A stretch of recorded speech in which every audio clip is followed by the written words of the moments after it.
Inibitahan po ako para pag-usapan namin yung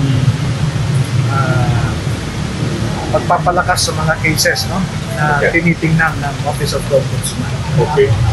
And second, gusto nilang malaman kung ano yung mga circumstances sa pag-recant ng apat. Okay. No? So, ang sabi ko, matagal na po kasi silang target of focused operations, no? Psychological, Marami. financial, Okay. and well, may mga threats, no? Ginagamit kasi nila yung barangay officials, may nagpapanggap. Hindi ko alam kung totoo. Na kinikase? Na FBI, Hmm. na kinikase yung bahay. Okay. In fact, I think na-record ni Orbilio Okay. yung sinabi ni Bolontate, na sinabihan si Bolontate, nasabihan si Orbilio na kinasing ng NBI yung bahay niya. NBI. Oo. Okay. And ang sabi nga, alam nila na doon sa bahay mo sa likod may river. Okay. Ganun, no? Okay. So, kasi si Bolontate tumawag kahapon sa isa. Sa 14 mo, na ako. Okay. Oo. And then may mga sinabi siya na hindi ko muna masabi ngayon sa inyo. Pero in essence, ano?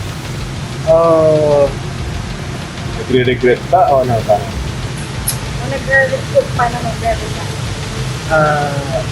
Mixed eh. Nagkukumbinsi siya, but at the same time, nakita nila na namumutla siya, na namamaga ang mata. So personal nagkita? Hindi, video call. Video call, okay. And it appears that they are being some sort of detained. Kasi hindi sila makalabas kung nasaan sila ngayon. Yung tatlo? Apat. Yung apat. Sino ang Detained by tawag whom? sa kanila? Ha? Detained by who? Kaya nga, hindi ko masabi yung ibang detalye, no?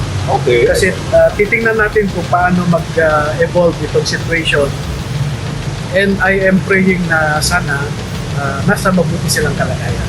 Apat. You can say, under threat yung apat? Hindi sila makalabas kung nasaan sila eh. First, sir, ang assessment mo, can I say that you think that they are under threat? Or controlled or under duress? Their movement is restrained. Okay. Yun yung impression na nakita ko doon sa conversation nila kasi nag-video call eh. Okay. So, nirecord yung video call? Or you were there during the video call? Wala ako. After the Pero episode? ipinakita na lang sa akin after. After nirecord? Sir, nabanggit ba kung paano sila nakapunta doon o bakit sila magkakasama? When was the last time you saw it?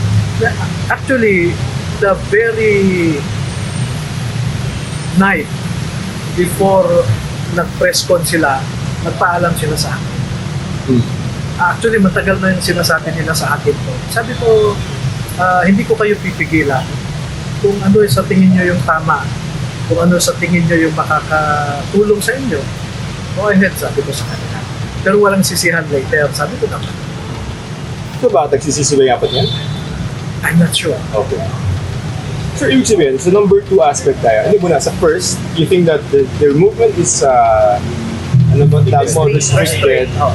because They are inside a room na nakita during the video call, medyo gumagalaw yung iba, di ba? Gumagalaw siya. Meron lang maliit na bintana na nakita. ay ganun. So, ang kausap ay si Bulong Dante, one of the four, di ba? Sino kausap ang Si sa side nyo? Gil Navidad. Nabigan. So, sa Kasama po silang apat dun sa group na yun or isa lang? During the conversation, si Bolontate lang ang kausap. Hindi niya nakita yung tatlo. how do you know na magkasama yung apat? In one Di ba in-interview sila? Sa hotel yun. Ano? Kasama sila. I'm talking about the phone call between Bolontate and Navidad. How did we know, sir, na at that point that they were talking sa video call, yung tatlo kasama ni Bolontate are confined in a space? No. Ang sinabi ko ay during the conversation, ang nakita lang si Bolontate. Okay. So, ang restricted sino, sir? Based sa nakita ko, voluntate lang kasi hindi ko nakita yung tatlo eh. Okay, okay. So, ang sabihin namin, ang restricted movement, voluntate lang. Tama? Oo, kasi siya lang ang nakita eh. There's a second aspect. The ombudsman is still interested in, not naman, for lack of a better term, no? Using some of the knowledge of the 14 others. Of course, oo.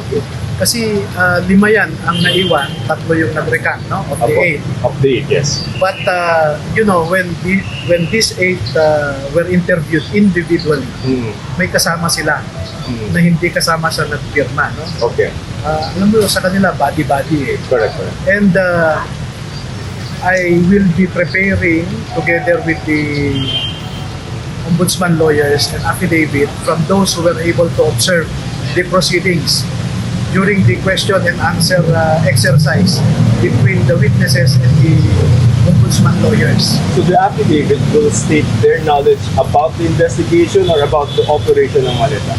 No, about the process, how they were interviewed. Kasi ang sabi ng apat, pinilit sila ang kinakot ng ombudsman. Yes, yes. No?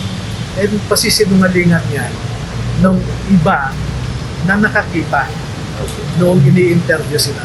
Alright. Pero sir, yung in terms of the 14 others na may alam ng operation ng maleta, gagamitin doon pa sila ng ombudsman? May ganun bang intention? According to Hindi ko masagot yan, sila ang makakasagot niyan. But I want to emphasize that yung 18, lahat ng 18 Yes. naman, sumama sila sa deliveries eh.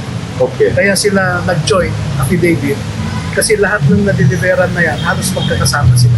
So yun din pala yung question ko before pa kasi, di ba, ang alam namin, ang inasahan namin, all 18, kaparada yan, kukunan ng isa-isa. But we stopped at 8. Bakit? Paano niyo ba pinili? Ang ombudsman ang pumili. No? Ang sabi nila, pwede bang kausapin namin si Mr. Taberto sa araw na ito? Sige, ako, pinapunta ko. Si Voluntate sa ganitong araw. So, isa-isa yon. Kung wow ba na yun, isa? Oo, waupan. So, Kasi individual sila yung yun. namili nun. Oo, ombudsman. How did they select? How do you know? I think If you know. randomly. Random. Oo. Okay. Now, after interviewing the 8, ang sabi sa akin, contented na kami. Okay. Paano yun? Baka kung kukuha pa ulit sa 14, hindi na. Talagang discretion ng Office of the Ombudsman. Anong gusto? Attorney, I just need to ask kasi I'm sure you're well aware naman po sa negotiations ni Ombudsman after po mag-recant ng ako. And I'll quote him, he said that you were a colorful character. Your reaction lang po to that type of Sabi ni Ombudsman, Opo. I did not, in that press call, Colorful. Yes, sabi colorful niya, character. colorful. Yes. Well, perhaps he knew what I did during the PDAP scam. I sued or I submitted documents or complaints against 14 senators, 198 congressmen, and 5 cabinet secretaries. No? And then after that, we worked together somehow in the Tevez case. So, when I heard several complaints from people of Negros Occidental about the alleged abuses of the Tevez group, every month namamasyal ako sa Negros noon to validate. Kasi walang masumbungan yung mga tao doon eh. Sabi ko nga, yung isang bata na na-rape. Anyway, so during that time, yung mga witnesses ko ang nagbibigay ng targets for search warrants na in-implement or in-applyan ng CIDG and in-execute ng CIDG. Kasi nakuha ko yung isang group, apat kasi yan na hit group ni Tevez eh.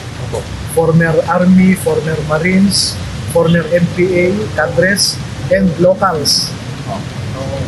So doon sa locals, nakuha ko yung leaders nila. At may listahan nga ako dyan, 2.5 pages ng listahan ng mga hitmen. At sarili kong effort, walang tulong ang security forces natin.